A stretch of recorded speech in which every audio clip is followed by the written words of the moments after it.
Hi, everyone. Tonight, I have the privilege of introducing our first guest of honor, Tim Goki, the CEO of Broadridge.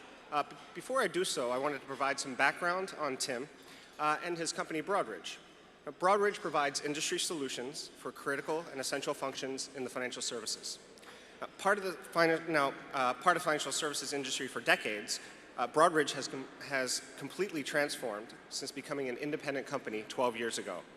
It's grown from 3,000 to over 11,000 associates, and from a $2.5 billion market cap to over $13 billion.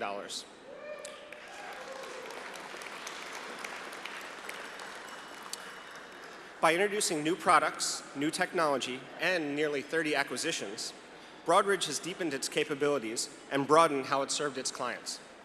Today, Broadridge plays a leading role as a critical infrastructure provider for investing, governance, and communications. Now, Tim joined Broadridge in 2009 after nearly 15 years at consulting company McKinsey and 5 years at H&R Block, and has been a key driver behind its transformation. Tim holds a bachelor's degree in engineering and public affairs from Princeton and a doctorate in finance from Oxford, where he studied as a Rhodes Scholar. Tim became the CEO of Broadridge this past January, and previously he was the Chief Operating Officer for 5 years, and in that role he played a key part in driving Broadridge's growth through innovation and building highly effective teams. Tim sits on the boards of Broadridge and C.H. Robinson, a leading logistics provider. He and his lovely wife, Michelle, have 2 children, ages 13 and 9, who wish they were here, but instead are in Washington, D.C. this evening as their 13-year-old son is participating in a national rocketry competition. So, good luck. It's a personal honor for me to introduce Tim to you this evening, who's been a colleague, a client, a friend, a mentor, and now is a fellow member of the BMCC community.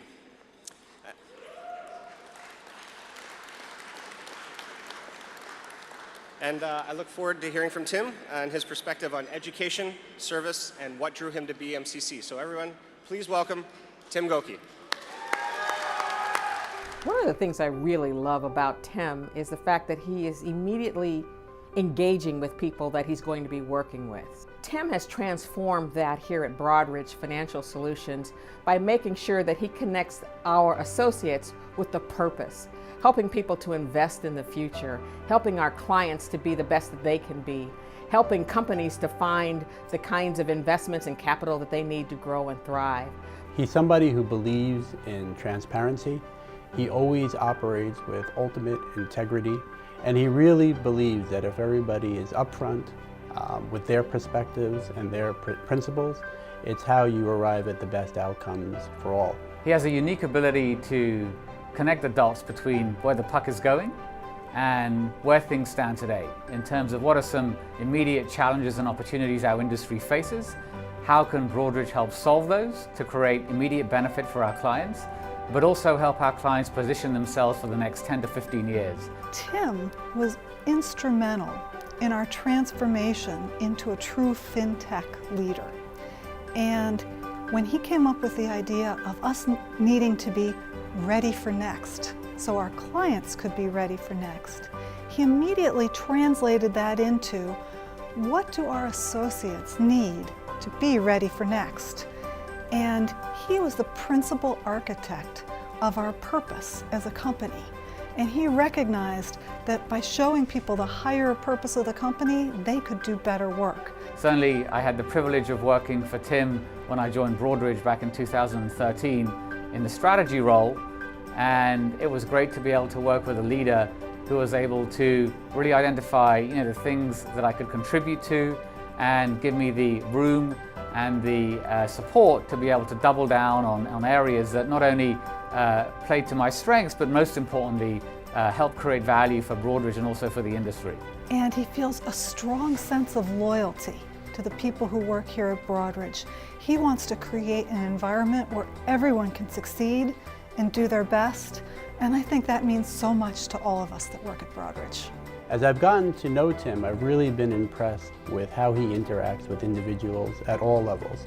In his role, he interacts with individuals from those on his board to senior executives in the industry to junior folks at his client firms and at his own firm. And I've really learned and admired how he valued the opinions, the diversity of thought that comes from all of those folks. You know, he had a huge vision, and that amount of change that he brought to Broadridge, it usually accompanies fear and anxiety, which it may have done, but it also inspired people so much so that we have very high engagement scores with our employees, and they loved working for him. And not only that, they actually executed on this broad and very, very ambitious agenda that he has. He believes that we cannot succeed as a company and thrive unless we do well for our associates. And then our associates can turn around and do well for our clients. That's how we succeed as a company. We really enjoy his full support and confidence and his desire to do the right thing every day, no matter what. I think he's the total package. Everyone, please welcome Tim Goki.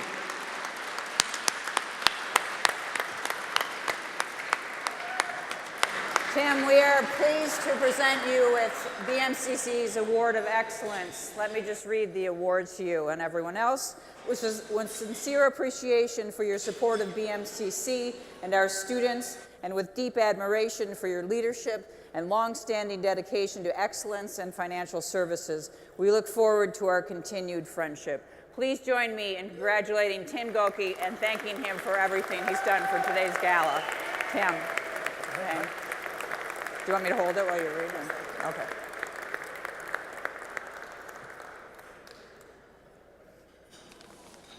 All right. I hope they didn't pay by the word for that inscription. It's amazing to be here. I barely recognize who was described there, but I will pay you all well afterwards. So thank you for the kind words. And Ron, wherever he went to, thank you for the kind words as well. It is sort of ironic, nights like this make you think about your own education and going back. And I studied technology and public affairs so many years ago. And to find myself after so many twists and turns now running a company, a technology company focused on governance is quite ironic. But it's such an honor to be here connected with BMCC tonight. And I want to thank President Wilkes. I want to thank Doris Holtz from the foundation, Tony, Christine Larson, Ron, Marianne Brown, for getting me involved with BMCC. And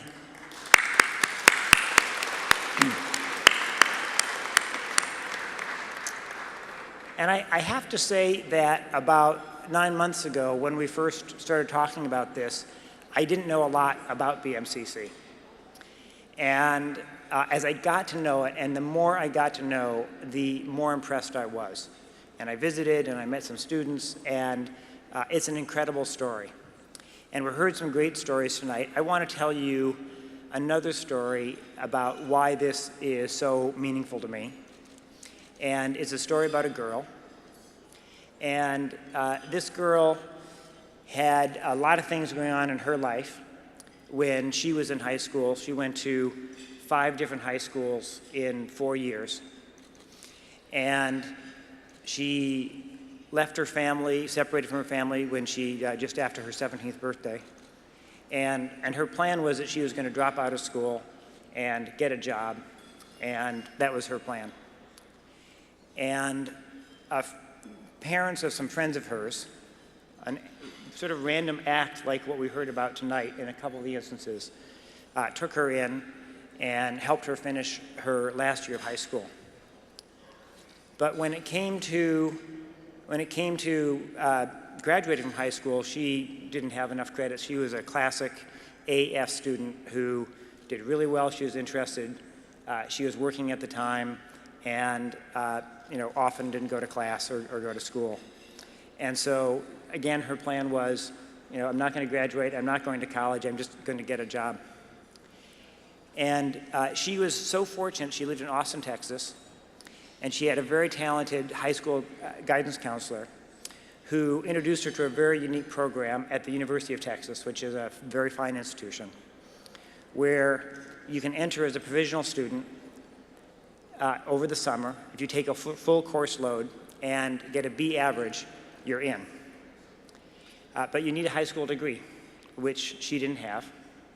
And her guidance counselor arranged that if she got into the University of Texas, she would graduate from high school. So the pressure's on. And like Silas, there was the math. So one of the courses had to be math, and math is one of the things she skipped in high school. So in the summer, she's taking a full load. She's doing the math, the university math. She's taking the high school math by correspondence. That's the prerequisite for the university math that she's taking. And of course, this wouldn't be a very good story if, and you're probably guessing that in fact she passed that summer, and she got in the University of Texas, and she became a super avid student. And so avid, she went on to do her PhD, and so avid, she went on to become a university professor.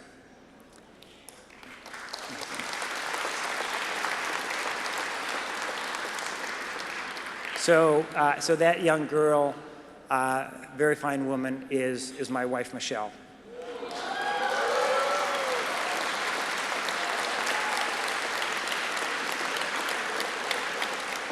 And who knows where she would be if it weren't for those unique chances that she got along the way from strangers and from places just like BMCC. Her two best friends from high school are no longer with us. And so she could be anywhere. But tonight she's in Washington at a national rocketry competition.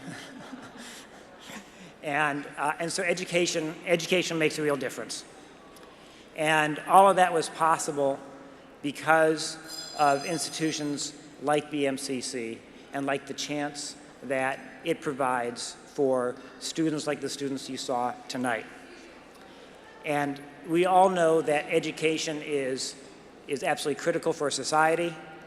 As we go forward into the world of AI and technology, we know that will be even more true in the future. And yet, at the same time, it's harder now. Public schools cost way more than they cost 20 years ago. And so that's why education is a personal and a family passion. The Broadridge Foundation is focused on education for children at risk. One of the first things we did when we became a public company was to found a boarding school in Hyderabad, India, for girls who are in forced child labor.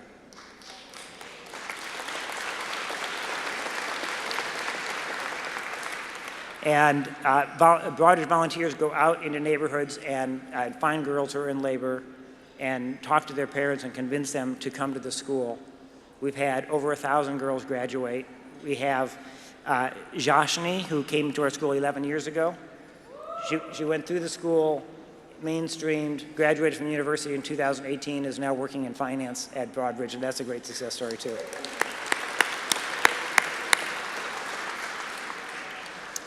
So yes, education makes a difference. Yes, that first job makes a difference. BMCC plays a critical role for 27,000 students a year. And when I went and visited there, I kept seeing Michelle. I saw her in the hallway. I saw her on the steps. I saw her in the courtyard.